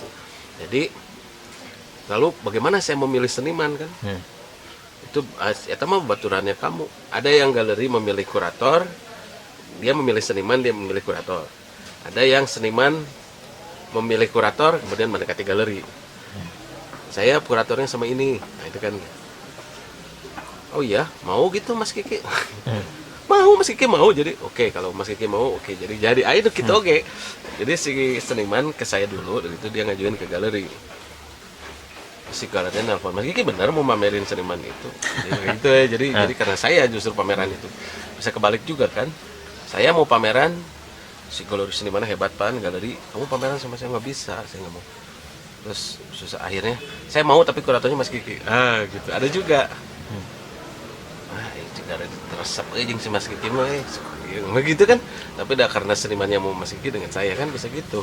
Jadi banyak caranya bagaimana kemudian terjadi kerjasama itu. Tapi ada juga misalnya jadi saya dengan seniman terus nyen pameran di tempat yang bukan galeri. Nah, kan itu mah prak-prakannya berarti saya dengan seniman aja. Nah lalu apakah keputusan saya subjektif dari teman kamu mah teman kamu, udah pasti teman saya tuh kalau saya udah kerjasama sama seseorang teman saya. Nah kalau dengan musuh saya mah ribuh pasti kerjasama. Jadi itu pasti teman saya. Jadi ada istilah yang saya bilang kurator mah selalu mamerin yang kenal. Ya kalau nggak kenal gimana bisa mamerin itu problemnya kan. Jadi kalau nggak kenal, saya pun nggak kenal senimannya. Akhirnya kan jadi kenal kudu nyen pameran. Berarti saya harus mamerin teman sendiri. Nah, kalau saya nggak kenal mah gimana saya bisa buat pameran. Nah, tapi jelas saya harus memamerkan sesuatu yang berharga. Jadi kalau kita ngomong tentang pameran, banyak orang yang menganggap pameran itu gitu dar lah, pasang karya, datangan, tonton, ramiat. Sebenarnya pameran itu adalah, kalau menurut saya, dia adalah ruang kepentingan. Jadi pameran itu ruang di mana kepentingan itu ketemu, banyak kepentingan seniman, kepentingan yang punya karya, kolektor, yang punya galeri, yang sekurator, banyak publik gitu ya. Nah, bagaimana mengatur ruang kepentingan itu? Nah, jadi tapi kan banyak kurator pameran yang hebat tuh yang sensasional atau yang kontroversial. Daruh ya. Ramai sih pamerannya, tapi nu boga galerinya pusing. Karena diberitakan jadi kontroversial, yang punya galerinya nggak mau. Jadi banyak itu kasus yang begitu. Saya punya, jadi si senimannya senang karena diberitakan, kuratornya geresap. Yang boga galerinya tersap, itu juga nggak bisa. Karena pameran itu adalah minat semua orang, kan harus saling menghargai, bahwa galerinya menjadi lebih baik, bahwa segala macam kan. Jadi itu juga menentukan bagaimana kurator bekerja. Kurator yang istilahnya mah main sendiri ya istilahnya. Ayo kurator lebih populer dari si senimannya. Jadi di pemberitaan teh lebih banyak kurator daripada senimannya. Ayo oke gitu. Nah itu juga kan nggak bisa begitu. Kalau dalam pengalaman saya di banyak event besar di luar negeri, ketika kurator itu bekerja, misalnya kurator independen ya kesini, saya ikut bekerja sama, kepilih seniman, dari pameran kan saya juga datang ke pameran situ. Pas pembukaan pameran udah nggak ada kurator di situ. Jadi di seluruh upacara gitu yang datang menteri, merenya direktur museum, segala macam, seniman. Semua orang pak cari seniman, mana senimannya?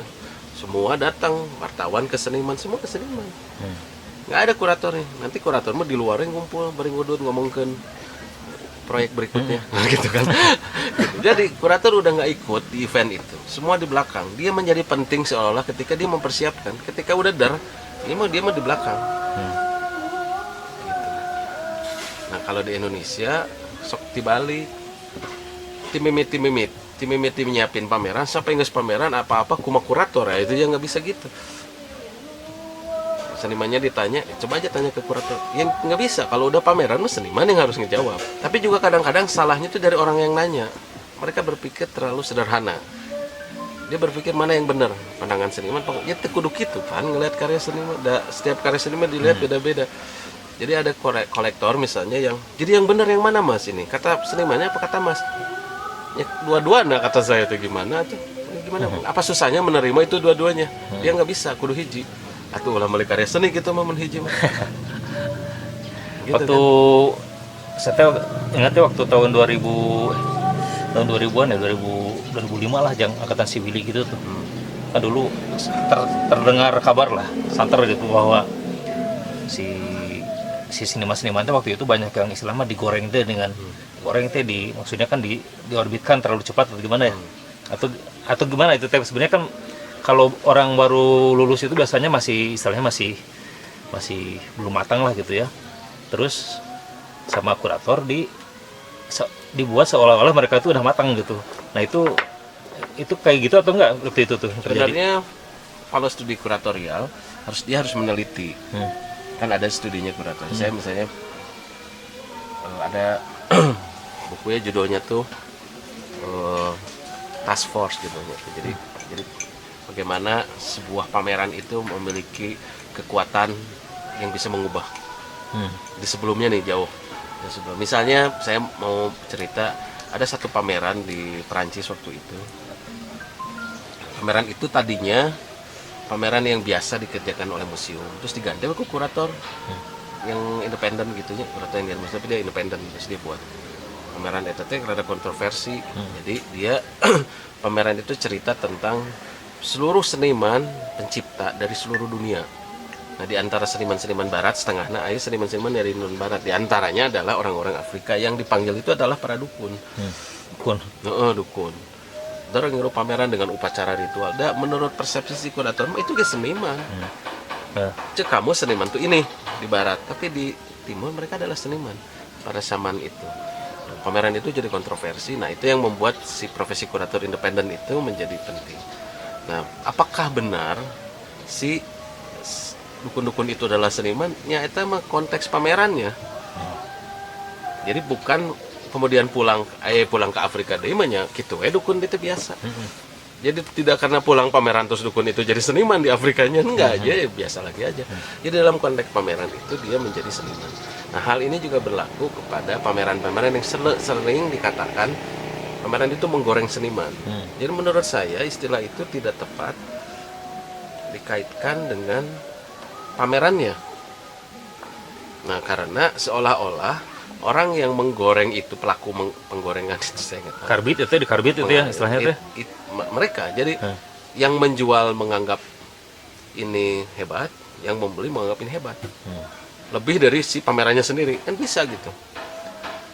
Si kurator mah hanya menjelaskan seniman ini apa.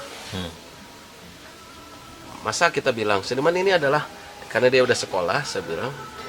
Misalnya karena anak-anak seniman muda ini udah sekolah, saya bilang seniman ini punya keterampilan prestasi ini loh, dia menafsirkan bahwa ini bla bla bla. Jadi akhirnya dia nggak A lagi, dia adalah A plus atau B.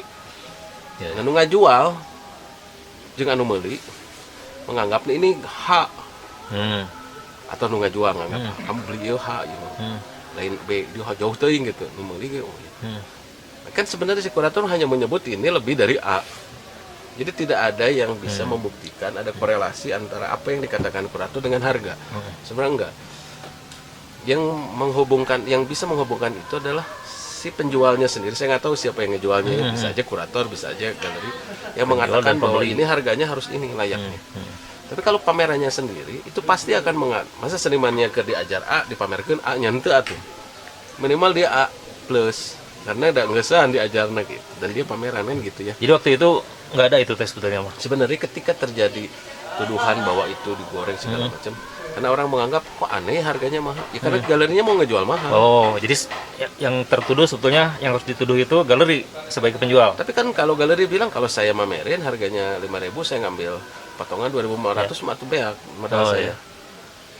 Kan Jadi gitu itu kan? haknya dia sebetulnya mah. Jadi haknya dia lah kalau itu bisnisnya Dan dia. itu nggak ada salah benar. Nggak ada salah benar. Akhirnya kalau seseorang menjual, ya kalau saya duaan pameran 5.000-an, payu KB kepotongan 2.500, itu jadi nanaon lah tuh. Iya. Saya rugi. Tapi bisa juga tikuna naon rugi itu penting mah ieu maju kan bisa gitu galeri. Jadi banyak keputusan. Nah, sekarang istilah goreng-menggoreng itu adalah harus dilihat dalam prosesnya gitu. Itu mah jadi hal lainnya, itu mah ngadongengkeun bagaimana politik pasar seni, tapi goreng-menggoreng itu tidak bisa karena sesuatu. Jadi misalnya di tempat-tempat lain pun umum, ketika dia mahasiswa dan ketika dia lulus itu langsung range harganya beda. Atau ketika seseorang membeli karya mahasiswa pasti dia punya hal yang beda. Kalau dia masih belajar pasti dia punya range. Jadi nggak mungkin yang lagi belajar terus langsung harganya naik. Kecuali beli wana. Beda Ya, hubungan khusus lah. kata mah da kadeudeung yang menurut lah dibeli ku uanya, ku dibeli sakieun gitu bisa. Nggak bisa beli mobil, apa nggak bisa beli motor. Tapi kalau yang itu mah pasti dia menghitung itu berapa lama dia lulus, berapa kali dia pameran, berapa kali dia pameran tunggal, di mana saja dia pameran, itu adalah pertimbangan dari portofolio yang dikatakan kolektor. Nah, tapi ada kolektor anu cek mana nu rame nu mananya nu eta urang beuli. Nah, eta mah da salah kolektorna tuh. Ngeliatnya karena ngadenge lain karena ngelihat gitu. Jadi itu Tapi ada juga kolektor yang gitu ya. Iya sih. Kumaha pakiki lah gitu. Kumaha parikri, kumaha pagoro gitu misalkan gitu. Ya iya. Ada juga. Ya oke no, yang biasanya dengan kalimat yang sopan kan, menurut Mas mana yang bagus, yang baik, kan kalimatnya sopan. Yang kurator tuh ada grade-grade-nya nggak? Atau jenis-jenis? Maksudnya teh kan ada aliran-aliran tertentu nggak? Kayak seniman kan ada apa-apa gitu loh, dan kan masih kurator tuh ada nggak? Ya seharusnya kan ada ya. Seperti juga seniman Bandung, seniman Jogja, seniman Bali, seniman Jakarta kan pasti beda-beda. Pasti kurator juga gitu. Kurator dari Bandung, kurator dari Jogja, kurator dari Bali. Kemudian kapan kurator itu mulai bekerja? Kurator baru, kurator senior, ya sama seperti istilah-istilah yang lain digunakan. Jadi mestinya ada standar yang berbeda-beda. Nah, seperti yang tadi ya, kalau bekerja dengan pemerintah kan harus mencantumkan berapa rate-nya yang dibayarkan oleh yang pernah dibayarkan orang kepada kamu, lengkap dengan bukti kontrak kerja dan sebagainya. Kalau di kantor-kantor pemerintah, tapi kalau di swasta ya seperti juga kegiatan yang lain, dia menawar aja. Jadi berapa Mas sekarang kalau saya kerja sama Mas berapa harganya gitu. Nah, itu masing-masing kurator kan bisa berbeda-beda. Jadi memberi harga berapa gitu, memberi harga berapa. Jadi beda juga kemudian biaya yang dikeluarkan untuk kurator. Tapi ada istilah, wah susah kalau sama dia, kuratornya kan mahal. Kalau udah begitu, masuk akal nggak pamerin seniman muda untuk galeri? Dia harus bayar kurator, harus bayar saya, tapi dia harus pamerin seniman muda. Masuk akal nggak itu? Gitu. Jadi saya ada dongeng lah, bisa ditanya ke galeri kan. Bagaimana saya harus membayar kurator sementara saya harga kamu aja kalau dipotong 100% itu cukup. Sebaliknya, kurator pun harus berpikir apakah dia bekerja karena bermaksud menaikkan citra si seniman itu atau enggak. Kan kalau kurator itu berpikir saya menaikkan citra itu berarti benar-benar dia ingin menaikkan citra. Tapi sebenarnya bukan itu kan kalau begitu artinya. Kurator harus meyakinkan ketika dia bekerja, dia memang menganggap ada sesuatu yang penting di situ. Maka dia mau bekerja. Kalau saya mah bobodohan we gitu penting tapi kita kan ayo gitu. Nah, senimannya minta ya, mungkin ada juga kurator yang begitu. Jadi senimannya gini terus dibuat ini lebih hebat. Tapi sekali lagi sebenarnya karya dan seniman itu dua hal yang bisa dipisahkan. Jadi ada yang melihat ya, si seniman itu mau ngomong juga nggak pernah. Ya, bagaimana dia bisa begitu? Dia lupa bahwa karyanya itu memang berbicara lebih daripada yang dikatakan si seniman. Banyak orang yang suka selalu salah juga. Jadi sehingga ketika kurator itu menulis, wah kamu memang hebat-hebat kan, dan seniman kita ngomong. Ya kan belum tentu seniman itu harus ngomong berarti karyanya lebih baik. Seniman yang banyak ngomong belum tentu karyanya lebih baik. Ya gitu sebenarnya. Jadi studi kuratorial dalam penelitian-penelitian itu harus mengecek itu. Apakah yang dikatakan oleh kurator ini seperti bukti-bukti yang bisa didapat oleh si peneliti itu dengan melihat seniman karyanya segala macam. Jadi itu kayak macam investigasi ya, tetapi di dalam norma-norma pengetahuan. Nah, kalau itu langsung cepat kita ngomong dalam norma-norma delik ekonomi gitu. Sebenarnya ekonomi itu kan sangat cair ya. Sesuatu yang disebut syar'i dan tidak syar'i ditentukan oleh ijab kabul. Prakteknya mah mungkin terlihat seperti sama, tetapi ijab kabul itu menentukan. Nah, kan seperti itu. Jadi ekonomi itu slippery, apalagi yang berbicara itu orang yang di luar konteks itu. Oh iya mas, iya gini. Jadi ada beberapa hal yang menurut saya harus diluruskan di dalam kasus goreng-menggoreng atau kasus itu, karena sebenarnya yang banyak dibicarakan adalah delik judgement dari perhitungan ekonomi terhadap praktek seni rupa. Jadi boleh aja itu dikatakan di antara para pelaku ekonomi. Tetapi kalau itu masuk di dalam pembicaraan para seniman kan kacau. Seniman harus membicarakan yang menjadi judgement seni. Nah, sementara istilah goreng-menggoreng itu tuh sebenarnya praktek. Karena menggoreng-menggoreng itu bukan hanya di seni rupa, tentu saja di saham juga ada.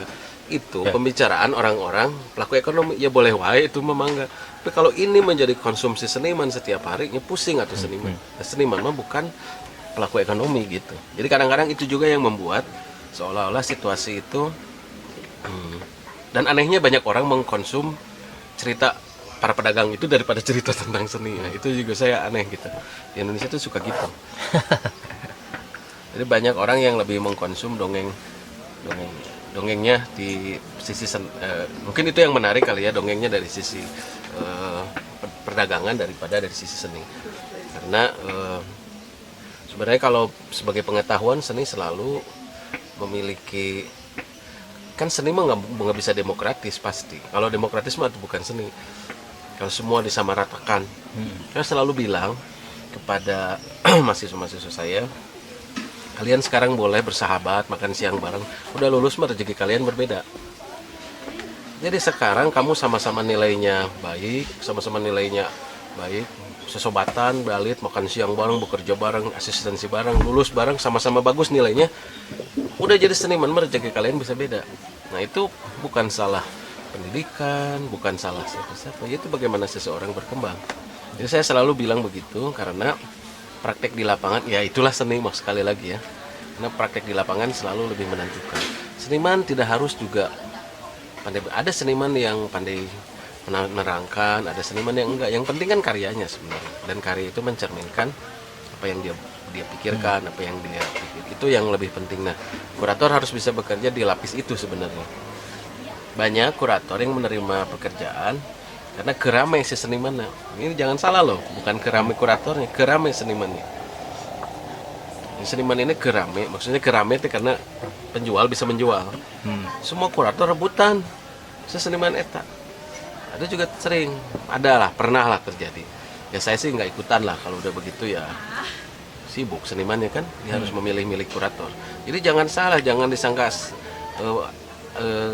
seniman nyari-nyari kurator. Ada masanya kurator rebutan seniman juga, karena seker payu seniman gitu. Ada juga yang begitu kan kasus. Kalau ada kurator yang menilai sebuah karya, wah setinggi langit lah istilahnya gitu ya, ya mah keren ya gitu, ya mah bakal bagus lah gitu ya penjualan, tapi ternyata rendah, penjualan itu pernah nggak gitu? Ya pernah. Pernah juga. Saya sih nggak pernah selalu mencantumkan bahwa karya yang saya pamerkan yang baik itu pasti juga harganya naik. Baik enggak. Saya pasti akan mengatakan bahwa ini baik dan ini penting karya seniman ini. Tapi banyak orang nggak tahu loh. Banyak orang nggak tahu. Jadi kamu kalau mamerin ini nanti orang tahu gitu. Ada galeri yang kemudian, ya gitu ya mas ya, ini bagus ya gitu. Saya cerita ini gini, ya gitulah ya cerita latar belakangnya. Bahkan ada sesuatu yang dia tidak tahu, galeri itu tidak tahu bagaimana mengenali bagusnya karya itu, karya si seniman yang dimaksud. Jadi bahwa ini karya ini dia ini begini misalnya, dia bilang bagaimana kita memahaminya. Kan ini ceritanya bisa A, B, C, D, D. Tapi kalau kita lihat karyanya, yang menarik dari karya ini adalah ini. Itu yang akan saya jelaskan di dalam pameran ini. Bener juga ya mas ya, pamerin. Kemudian si galeri punya angle baru cara menjual, dia jual gitu. Kurator juga bekerjasama dengan galeri, sebab kadang-kadang galeri juga nggak paham apa yang dia jual. Kurator membantu itu. Jadi jangan sampai si kurator menyembunyikan apa yang dia nilai tentang seniman, disumputkan ke galeri. Terus dia ngejualan sendiri atau bukan temaci begitu ya. Dia harus membantu galeri untuk, nah, tentu saja ketika saya bilang ini kan bagusnya ini ya, kalau kita lihat gini-gini ya, itu ya, itu pasti sebelumnya saya omongin sama seniman. Kalau masa senimannya nggak tahu, pasti saya omongin dulu sama seniman. Setelah seniman, iya, biasanya saya punya pengalaman kan begitu. Ketika karya seorang seniman berkembang, kemudian kan kita sering diskusi, wah ini menarik ya, karena karya itu ditemukan bareng dengan saya. Sebelumnya nggak begitu tekniknya. Lalu ketika ditemukan, kemudian saya cerita ini, oh iya menarik ya ini gini itu, jadi diskusi lah sama biasa. Diskusi kita yang biasa itu dengan seniman kan belum tentu orang paham. Si seniman lagi tuh bisa ngejelaskan ke galeri bahwa bagusnya itu karya saya ini kan itu nggak bisa juga. Memang kadang-kadang jaim juga kan sama galeri ya, jadi dia ngomong pokoknya kadang-kadang lebih heboh seniman ngejelasin karyanya ke galeri daripada kurator. Karya saya itu tentang wah yang galeri gitu ngerti gitu. Kurator nggak boleh gitu menjelaskan sesuatu ke galeri yang galerinya nggak paham. Ini orang itu partner kita bekerja untuk membuat pameran, dia harus mengerti apa yang dia jual atau dia pamerkan. Kalau enggak ya chaos atau semuanya. Nu ieu teu ngarti, nu ieu teu masing-masing. Pasti nanti ada yang dirugikan, galeri lah pastinya bisa keluarkan duit teu payu, semayar kurator segala macam gagal atau semuanya. Nah, saya pasti harus bersama dengan, makanya pameran yang dibuat itu saya ketemu seniman sekali atau dua kali, saya ketemu seniman dengan galeri. Jadi galeri tahu apa yang saya omongin ke seniman, seniman juga tahu apa yang saya omongin ke galeri. Jadi saat itu terjadi. Jadi ketemu seniman 2 kali lah minimal, atau lebih bagus lagi sering 3 kali. Kemudian saya datang ke sana dengan galeri kan, ngobrol dengan seniman bareng. Saat itu yang saya katakan dengan yang galeri katakan kan beda. Saya sebut ini bagus secara seni rupa ya. Galeri bilang, wah tapi mas karya ini kurang laku loh kalau nggak warnanya ini. Kalau kan ada yang gitu galeri, kalau nggak warnanya gini kurang laku. Yang tidak mengencourage si karya. Itu kan masuk akal, bukan galerinya sok tahu, tapi galeri tahu karena kamar itu nu rame itu nu warna berem. Ini warna karya mas ini kan warnanya biru nggak bisa. Nah saya harus di situ berdiri, ya warna biru karena dia gini, Pak atau Bu, Gini. Nah bagusnya dari warna biru itu gitu. Disitulah terjadi kesepahaman antara saya, seniman dan galeri. Saya menjelaskan apa yang diobrolkan dengan seniman dan galeri paham. Oh bagusnya karya itu teh eta. Berarti ketika saya menjual, saya akan katakan yang biru, saya nggak akan ngomong lagi yang merah. Tapi lamun terus di kepala galeri itu, nu payu nu beureum, mau bisa ngejual dia. Nah, itu salah galerinya. Dan itu masih banyak. Maksud saya udah berusaha menjelaskan pada galeri apa poinnya seniman ini. Si galeri tetap dengan poinnya dia sendiri.